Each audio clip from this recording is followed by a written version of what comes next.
Odd Conduit Media. What's it gonna be? You are now listening to the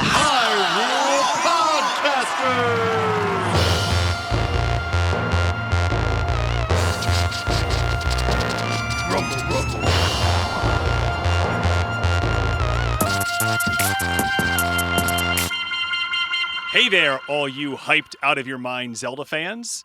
Welcome to another episode of Hyrule Podcasters!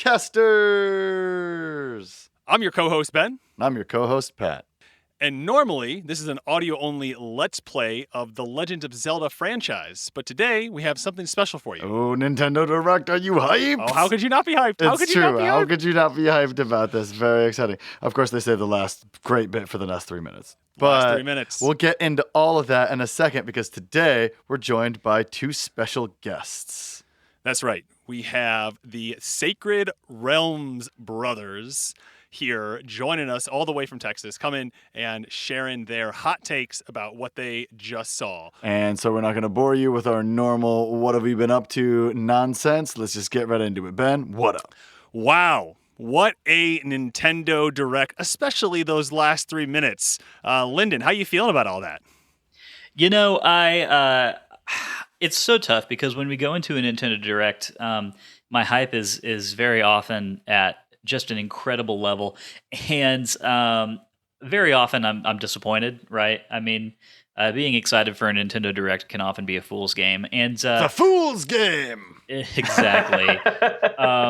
I'm very happy to say that this one at least gave us something this incredible to end with. And it's so tough because I think the common wisdom was that we were going to see something from the Breath of the Wild sequel at this Direct. But like, Right. you still just can only assign so much faith in common wisdom when we're talking about these things. But it was here. Yeah. It was amazing. I was very excited by it. I think that if I was going to be critical, then I would just say that I wish we would have seen just a little bit more new footage. But, you know, in a world where we did get a title and a firm release date, how much is there really to complain about? And Matt, just in case somebody decided to listen to this podcast episode without having any context about what we're talking about, what happened today? So we had a crazy Nintendo Direct, 45-ish, 50-ish minutes this morning around 7 a.m. Pacific time, and talked about a little bit about Zelda at the very end there. But most of it was other non-Zelda related things. So we finally got some good discussion, some good Easter eggs, some good hints at what we're looking for, and a title drop on Breath of the Wild 2, Tears of the Kingdom. So definitely, I know that we're all going to spend the next, call it 8 months, I think, between now and the release date, absolutely dissecting every square centimeter of that trailer, trying to get as much into the mind of the developers and as we possibly can. Well, and I think that kind of tees up the first thing to kind of wonder about. And Patrick, when you saw the title, TEARS, how did you pronounce that the first time around? Well, as a wordsmith, I went both ways. I Right. understand that most people are going to say that Tears of the Kingdom, especially with the symbols that they showed, but the kingdom is clearly torn apart. Right. And it could very easily be a play on tearing, right? Tears of the kingdom. Which, That's a good might point. be I a hadn't thought stretch, about that. but I can't help but see like all angles. They're written the exact same way, but are very, very different words. And I'd be surprised if that wasn't slightly intentional. I'm kind of wondering too, because we do have, obviously this was all shown in Japan as well, and we have official logos for the game released. We've got key art, we've got box art, we've got everything in both English and Japanese. I would be willing to say that this conversation is going to be put to bed just as soon as somebody who knows, who is fluent in Japanese goes and reads that logo and is like, guys, Sure. it's tears, not tears, or whatever.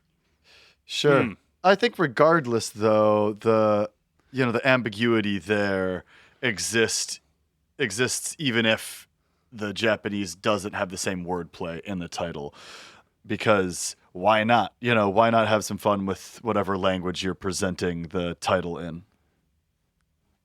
And generally they're not, like you said, right? It was is an active decision what to name the game, and so thinking that they could have chosen, there could have been other things to choose because it's not a direct translation from Japanese, character by character, right? It's trying to convey the idea. So yeah, it'll be interesting to see. I think most people agree that it is tiers from what I've seen looking around on the internet, but definitely some tearing going on, and so I do like that it invokes that. So I think it's so funny. If I could just say real quick, like while we're talking about the name. Because one of the big pieces of drama leading up to this whole direct was the speculation that the death of the Queen would delay the direct itself, right? Mm-hmm. And then that was kind of borne out yesterday after the direct was announced, when Nintendo UK said that they would not be live streaming it, but that it would be available to watch on demand afterward. And so I think it's so much easier to figure out why that all happened now, right? Because this name, Tears of the Kingdom, is like, oh, dang, I guess that actually is kind of uncomfortably like... I didn't even consider that. Yeah. But you're right.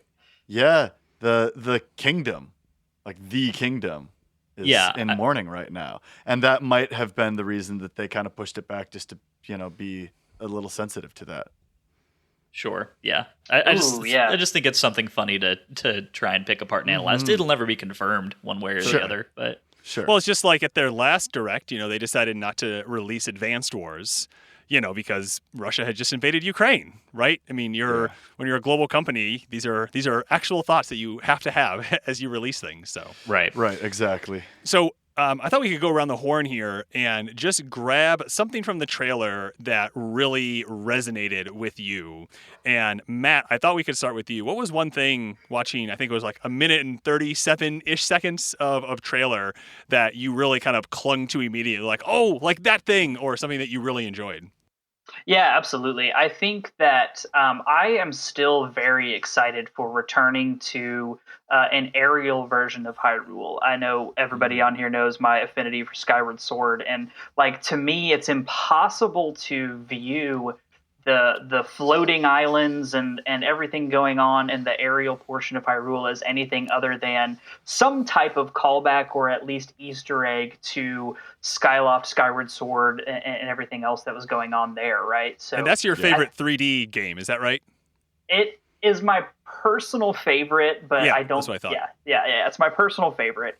I think that there's a lot that is going to go into this game that is going to be very not Skyward Sword. I think that I don't think that you can look at this trailer, and I know a lot of people at the very beginning were speculating like, oh, it's going to be very heavily tied into Skyloft, and like just the architecture, the tone, the carvings that we saw throughout throughout this trailer are very much not like anything that was on Skyloft or anything that was in the Sky Temple on Twilight Princess either. So they're definitely doing something different.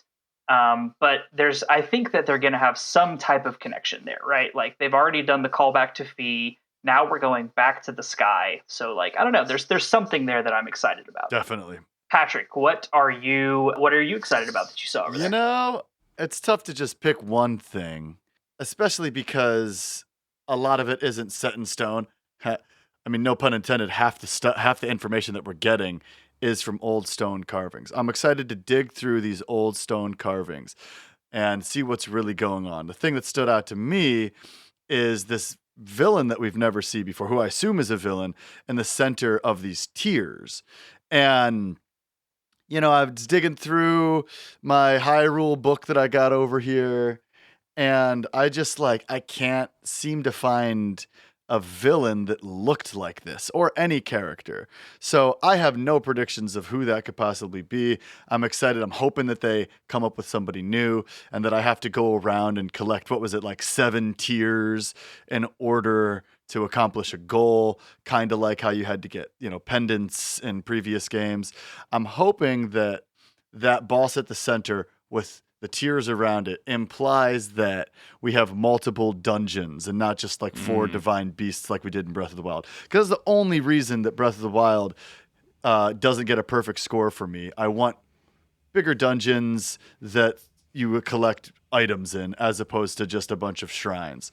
And maybe I'm reading into it too much, but I think that kind of hints that might be the gameplay layout on this one. What about you, Ben? What do you think? Yeah, so I think the thing that I was most excited about was the Ouroboros symbol that we get that is making up that background, right? So if anyone's if anyone's unfamiliar with that, it is a snake eating its own tail, or sometimes a dragon eating its own tail. You see depictions of this throughout human history. Right? This isn't just something that, we only see in video games. It was first referenced as far back as the 14th century BCE in ancient Egypt.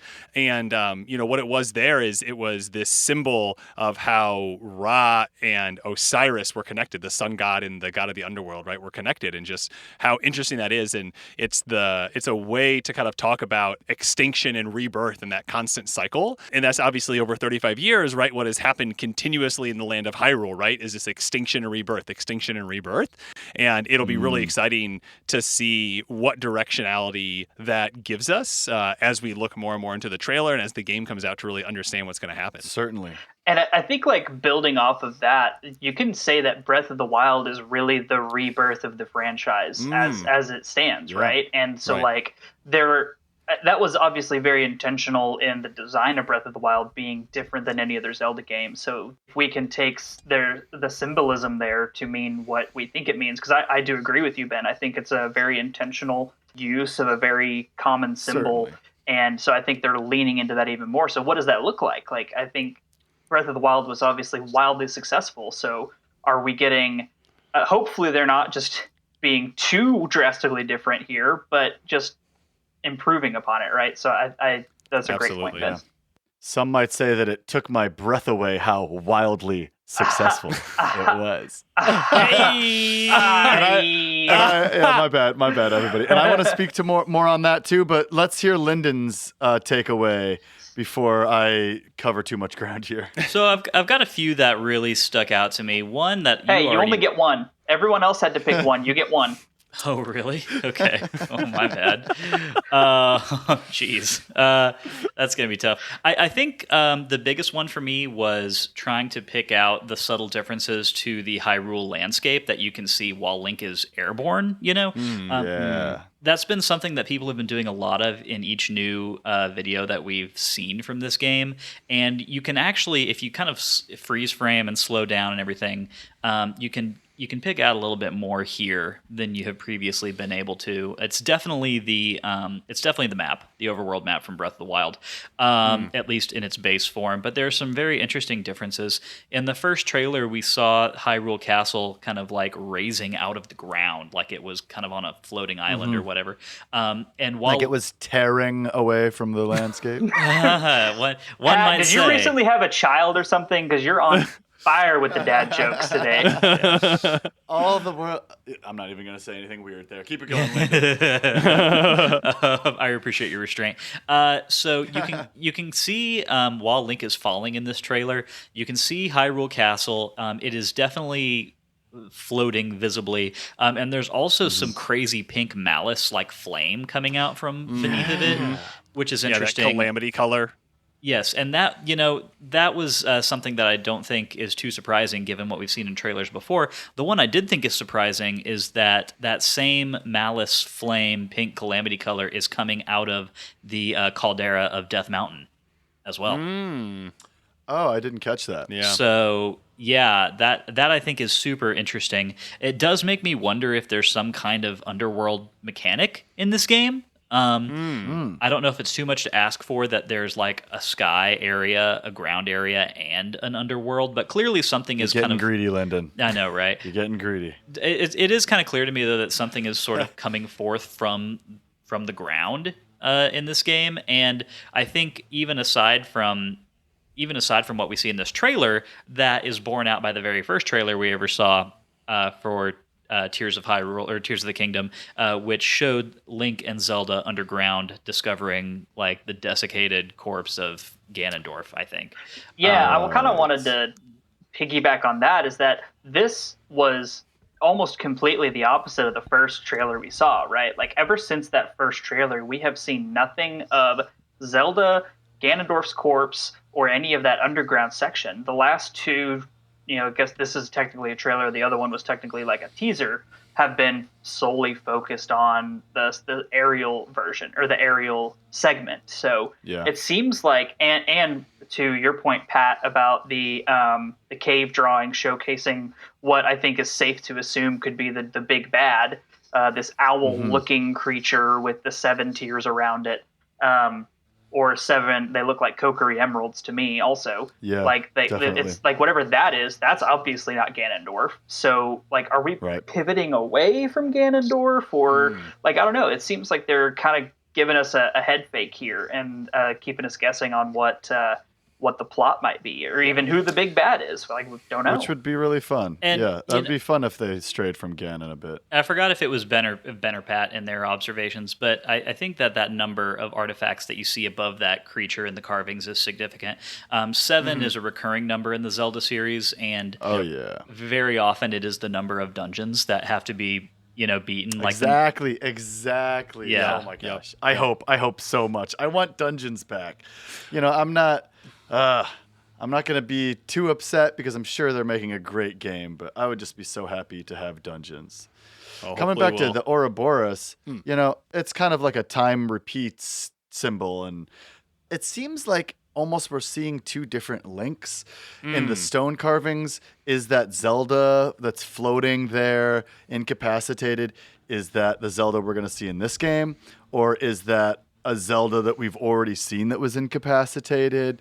Like the time shifts here. I'm just not certain of which timeline I'm watching at any given moment. At the very end, when Link lands on that really cool looking stone Sheikah-esque bird, right? Yeah, the glider looking thing.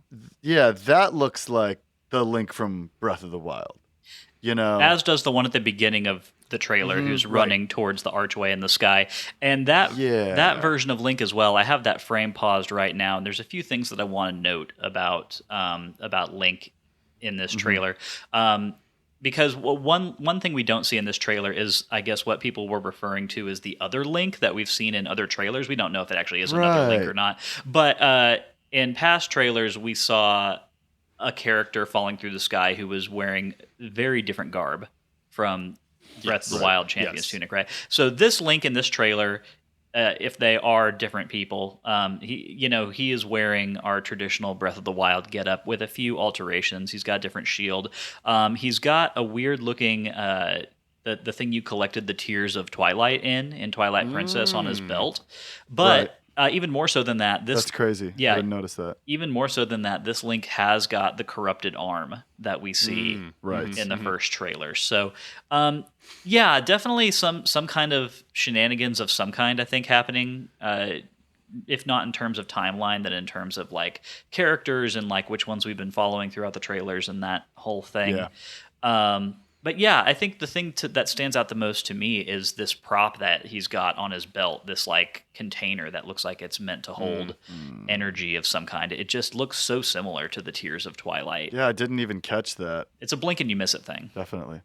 Just kind of thinking more on these kind of, details and zooming in, I'd really love to pitch it over to both Lyndon and Matt for a little bit of a lore, too long, didn't read. What are you excited about in terms of some of the lore implications that came out as a part of this trailer? So one of the big ones for me is that, really for the longest time, people have been speculating that the Zonai would be a big part of this game. And if you are unfamiliar with who or what the Zonai are, then you could definitely be forgiven because you kind of have to have gone out of your way in Breath of the Wild to have discovered any of it. There are ruins scattered throughout the overworld of Breath of the Wild that have a noticeably different, like, artistic motif to them. They are not ruins of like the ancient kingdom of Hyrule. They are carved in the shapes of dragons and snakes. They have a lot of like triangle language, repeating triangle motifs throughout them. They're very tribal looking. And there's an NPC in Breath of the Wild who identifies those as Zonai ruins, as ruins belonging to the Zonai civilization, whatever that is. It's never expounded upon. And I know that ever since the very first trailer that dropped for this game like 3 years ago, people were kind of speculating that maybe that culture would have something to do with what's happening in this game. And I personally always felt like that was grasping at straws a little bit. That seemed like a bit of a granular thing for Nintendo to kind of focus in on. And I don't know, it just... I didn't think that there was much to it. I am completely changing my tune on that now that yeah. So now that we've seen the flip-flopping. Yeah, I know, right? I just can't make up my mind over here. Now that we have seen the official logo for this game, it's what'd you call it, the Ouroboros? Yep. Cool. Yeah, that is like just a straight up Zonai carving. Like it's taken directly from many of the pillars that you see in Breath of the Wild, and they created like a logo out of it. So sick. At this point, it's just far too intentional for me to say that there's nothing there. And it's also difficult because for a long time, people were speculating that maybe the people of Twilight were involved in this game somehow. Yeah. And it's confusing, and I understand why, because the Twilight Realm had a very, like... it had sort of a similar aesthetic to a lot of the shapework that you see in the Zonai ruins. And I still think that may be just a coincidence. I think that would be such a weird specific call out to a past game in the way that Nintendo just hardly ever does with these. Yeah. I'm not saying it's impossible, but I definitely think that the Zonai are involved in some, like the ancient civilization of the Zonai is involved in some way. So I think that was one of my big lore takeaways. Past that, it's really tough to nail down anything too specific. What did you think, Matt? Yeah, I think I'm going to just agree with everything you said, except for one point where I think you said that you don't know that there's going to be a direct connection to the people in the Twilight Princess realm. I don't necessarily agree with that. I think that there is some real strong cases that can be made, much like the fused shadow helmet had the exact same motif as Majora's Mask. I think being an inference, if not an outright call out to connection to Twilight Princess and Majora's Mask specifically, but also just the description of the Zonai as they are in Breath of the Wild, or as they are attributed to be in Breath of the Wild, is pretty significant in its similarity to what the ancient people in the Twilight realm were supposed to be. They were a savage, warlike tribe that were strong in magic wielding and worshipped a water dragon. So, like, I think that there is some, and their motifs and the way that they construct things, even the color scheme of things that are attributed to the Zonai, that very fluorescent, almost neon green, is similar in hue to the color of the Twilight people when they're not infected by the fused shadow, right? So like when they're good Twilight people or whatever, it's a similar hue of green. I don't know that they will specifically say that the Zonai are the Twilight Realm people. I don't know that the Twily, excuse me. Wow. I don't know that they will go that You're definitely getting Twily vibes. Yeah, I think that it's going to be, at the very least, a very strong inference that could be considered more than headcanon. And I have one last thing that I want to bring up that maybe kind of supports that, which there was something that was very familiar to Twilight Princess about all of these trailers that I hadn't been able to put my finger on until just now. But what it is the color balance of things. In the game Twilight Princess, anytime you encounter Twilight architecture or like the portals in the sky or whatever, they are typically black and magenta. And then once they have been like freed and they're no longer under an evil influence, they become like green. And I'm thinking about it now, and like the red magenta flames that consume Link's arm and corrupt it, and then his arm becomes like that bright green and has that Zonai looking pattern on it. that color balance is very they're the exact same colors. I'm looking at side-by-side screenshots of them right now. And so again, that may be a completely wild coincidence. Or it may, it's not unlike Nintendo and the Zelda development team to kind of revisit old, motifs and aesthetics. So it could just be that this is a very handy, like red is evil and this green is, kind of like blue was something you've discovered and orange was something you have yet to discover in Breath of the Wild. This could just be a new version of that, and it, again, it could have nothing to do with the Twilight. I personally think that it probably doesn't, but I think is too intentional to have not been at least inspired by that color balance of like good thing versus bad thing in Twilight Princess. Whew, nice. Wow. All right, everyone. So that's our takedown of the Zelda trailer. There's obviously going to be a ton coming out over the next few months as people freeze frame and dive right in.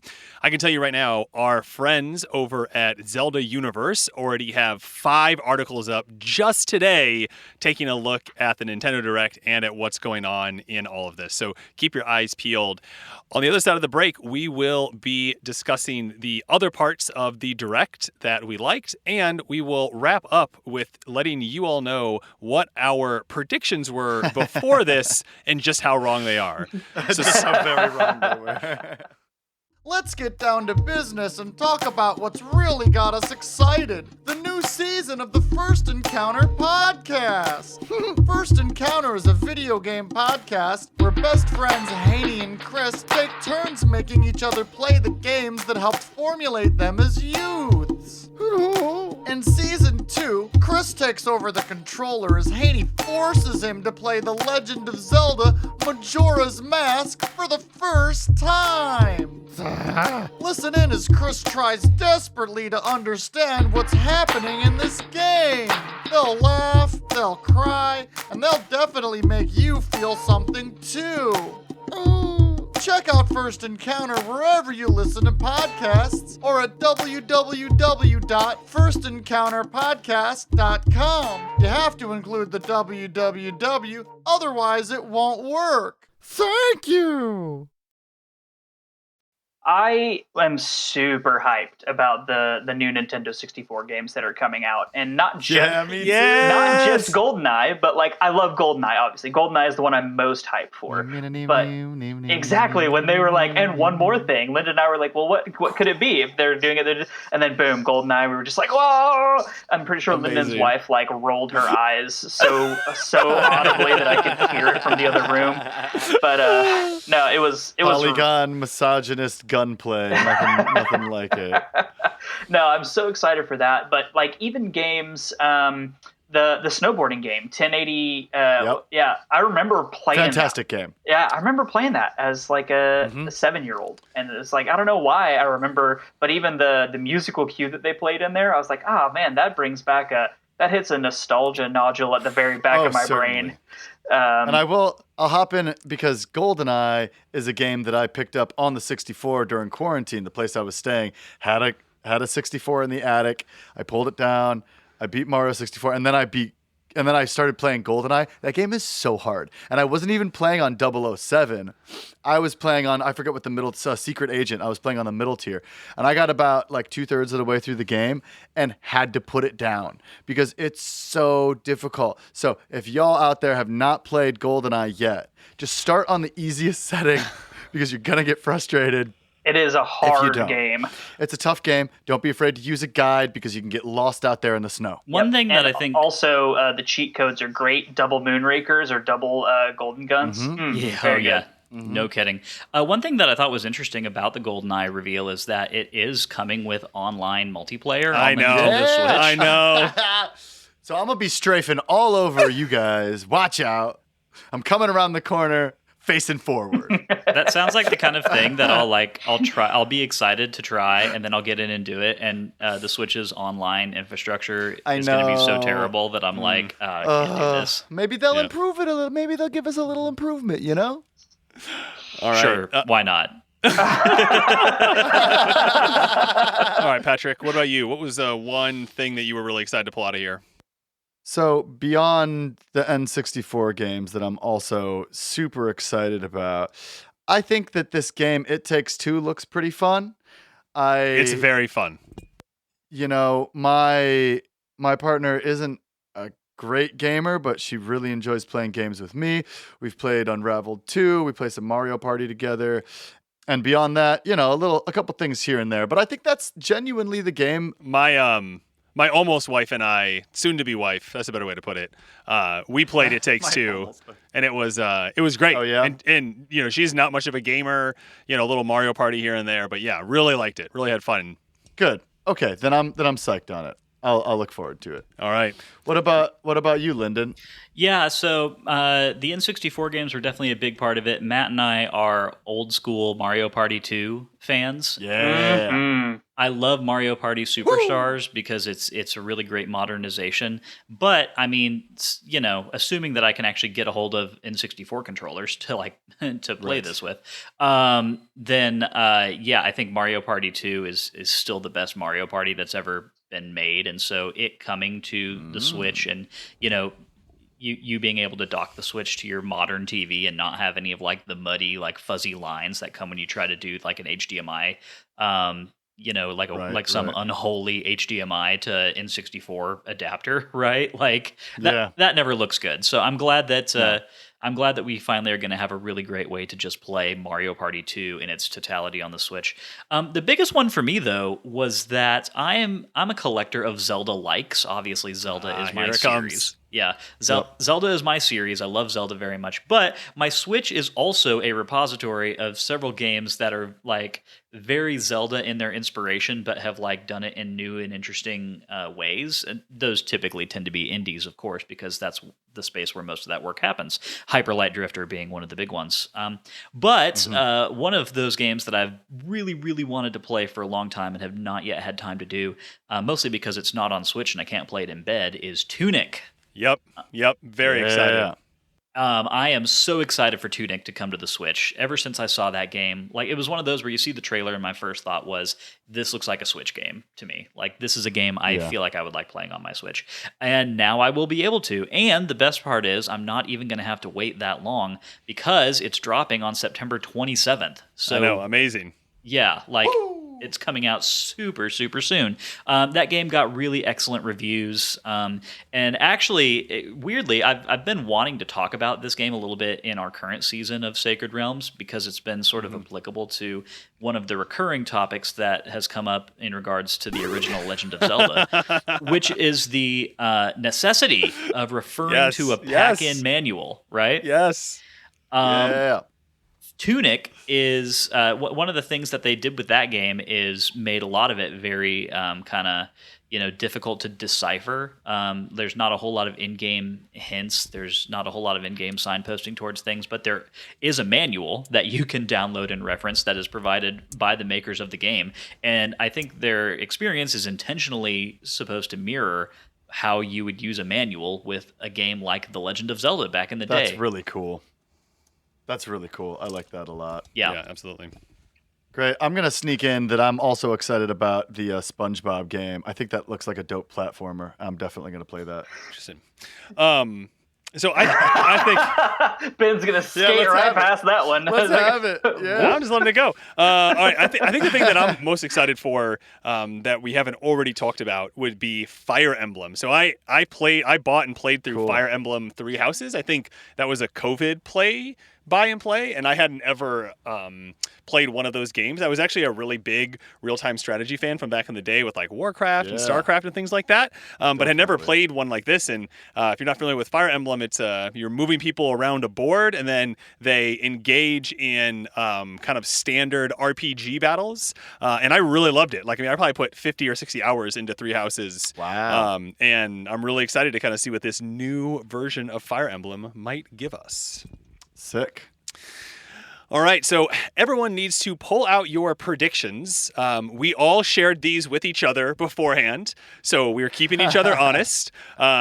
I went so far as to put all mine and Patrick's up on Twitter, so that way everybody knew what we were saying. Oh, yeah? And Nice. So we're just going to kind of go around the horn, go through your 5 predictions, and let's see how you did. So I can start here. So my first one was that Breath of the Wild 2 is named and has the word ruin in it. So I get a half point, the easy point for that it was named. It obviously did not have the word ruin in it. My second one was that the last tease of the Direct is a camera wraparound of Samus Aran in Prime 4. We obviously got no notice about Prime 4. Oh, sad. Number 3 was only Wind Waker comes to Switch this holiday season. We obviously got no new releases of remakes. Number 4 was the Game Boy emulator launches later today. They've been doing a lot of later todays. I thought maybe it was going to be the Game Boy emulator since we already know about it.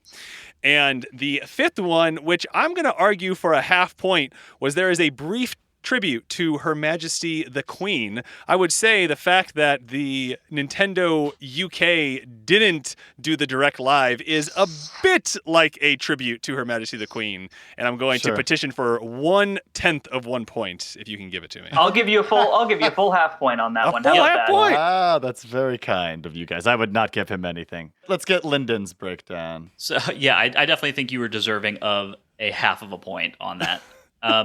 So, okay, here's what I had. Breath of the Wild sequel title, trailer, and full release date announced, but the release date is May or later. I got full points on this. Wow. Look at you go. Yep. Wow. And I think to me, like I said, I think common wisdom was that we would get most of this in here, and so I was trying to make this one. Thank you. Benjamin. I'll be here all week. Yeah, I think that I was trying to make this one a little bit less of a gimme just by adding the qualifier of like when specifically it could come out, because they had said spring, and spring can mean like a lot of things, right? Yeah, for sure. Okay, so full points on that one. Number 2, Twilight Princess and Wind Waker HD ports confirmed, and they dropped today. This didn't happen. I knew that and they dropped today was going to be like, I knew that was unlikely, but I figured it was just such a gimme that they would be announced and that they would come out at least this winter in the gap before the new game. Like, it just made so much sense. But Nintendo gonna Nintendo. What are you going to do? Facts. This is going to happen at some point. It's going to be right after Matt and I have played both games for our podcast. Of course. Oh, for sure. It will absolutely be as soon as we're in the middle of the season or done with the season. Yeah. Boom. Absolutely insane. Number 3, Game Boy and Game Boy Color games come to Switch Online, but no mention of the Game Boy Advance. All of these things, all of these things this didn't happen. All of these things were leaked. Like, we know that this is something that's going to come whenever Nintendo feels like pushing the button on it. So, I mean, yeah, again, felt like a gimme to me, but nope, was not to happen. Number 4, Batman Arkham Trilogy comes to Switch. I still think that this will happen one day. I saw a lot of people kind of thinking this. So yeah. Because it just makes so much sense. I mean, games of a particular era that are getting like are due for release on Switch have been kind of filtering out. Like Portal was the last one. I keep predicting it until it does. One day I'll be right. So that didn't happen, though. And then number 5, a new side-scrolling Mario is teased. And I knew that this was going to be It's been a while. It has been a while. I knew that this was going to be the least likely of all my predictions. But at the same time, we have not had a new Mario game announced by Nintendo in a long time. We haven't really had anything new since Mario Odyssey. And I figured that... I know I'm sure they're working on a sequel to Mario Odyssey 2, but I just felt like there was no way we were going to get that and Breath of the Wild 2 in the same Direct. So my compromise was new side-scrolling Mario, which also did not happen. So I get 1 full point and nothing else. But like a super point. That was like a super duper point. Yeah, it was a super point. Yeah. Yeah. What about you, Matt? Did you get any super points here? I got no super points, but I did get 2 points. So I said GBA, Game Boy Advance, Game Boy Color, etc. games and emulator coming to the Switch, just like apparently everybody else. Twilight Princess and Wind Waker Switch ports, got neither one. Breath of the Wild title, which was kind of a give me, but also I was like, hey, you just never gonna know. play it safe. Hey, And I specifically said a new Splatoon multiplayer reveal that I won't care about. I love that. And I thought it was so funny. I thought it was so funny. I know. The last thing, and I actually debated on this one for a while, I ended up going the same route as Lyndon with a new Mario title reveal of some kind, because I honestly 100% forgot that they had just revealed Mario and the Rabbids. Had I remembered that, my backup was a new or re-released Kirby title, which would have been 3 points for me. But so close. Unfortunately, I... horseshoes and hand grenades, my friend. Horseshoes and hand grenades. Doesn't count. So I get 2 points, which means I'm still in the lead technically. So Sure. So my predictions were that Breath of the Wild 2 will come out in 2024, which I could still get a point for. That is true. Right? I mean, I guess right now. I do not right trust now. release. Yeah, I do not trust release dates. I disagree. I feel like once, with rare exceptions, once Nintendo puts a solid month, day, and year on something, especially when it's not, it's less than a year out from now. If it was more than a year out from now, then I would be skeptical of it. But I truly think that this is the date they're going to hit. I think that if there is any other delay, then it's going to be in the area of weeks and maybe a month or two. It's not going to be out of next year. Call me Scully, because I'm a skeptic. I don't even want to believe. I'm not even letting hope exist in my heart. Oh, Patrick. My second one was that Twilight Princess re-release would show up and that they'd work backwards. That didn't happen. I predicted that the Game Boy Color would be on there. It didn't happen. Most of the Nintendo Direct would be stuff I don't care about. That was true.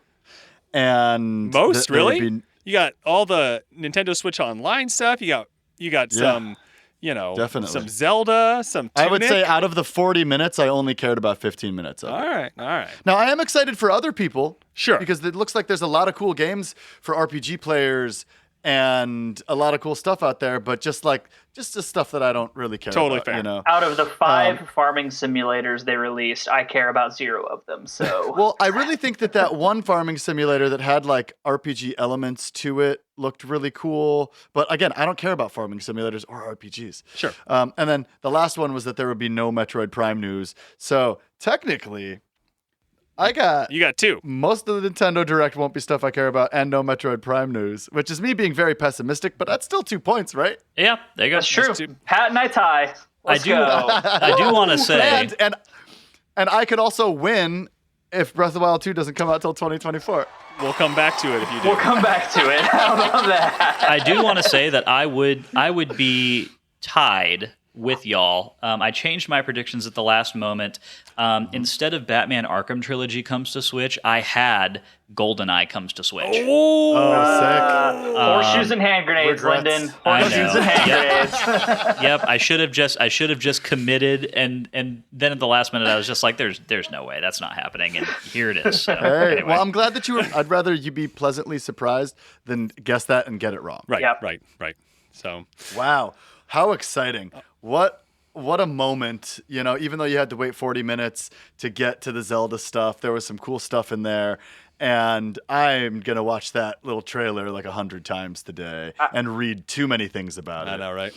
I have already watched it 3 times, so I'm due for a few more before the end of the day. Nice. Again, everybody out there, there's already a bunch of articles on Zelda Universe that you can read about this stuff.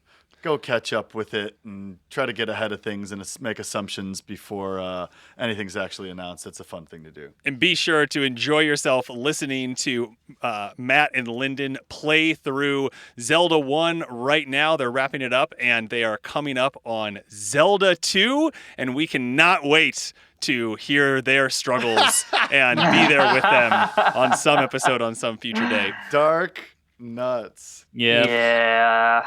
Definitely. I mean, this episode is pushing out our actual episode that I recorded with y'all by a week. Okay. So, yeah. Nice. Cool. So this is going to be 2 Hyrule podcasters, Sacred Realms in a row. Love it. We're spoiling people. And what a treat for everybody out there and for us. Thanks for doing this with us. And everybody out there, thanks for tuning in. This has been another collaborative episode between the Sacred Realms and and the Hyrule Podcasters. Epic. Good chatting with you boys. All right, y'all. See We'll you talk to y'all soon. later. Take Bye. care. Y'all. Bye. Bye.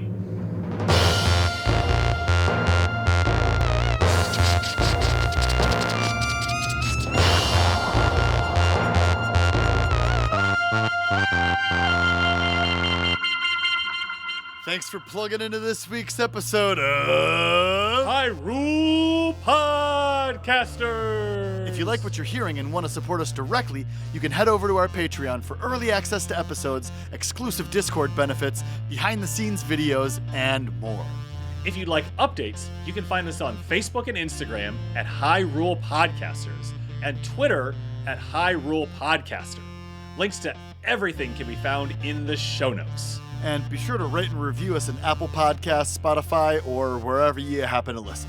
As always, this episode was produced by your co-host, Patrick, and we'd like to thank LT Headtrip for composing original music for the podcast, including our theme song. And again, thank you so much for tuning in and listening.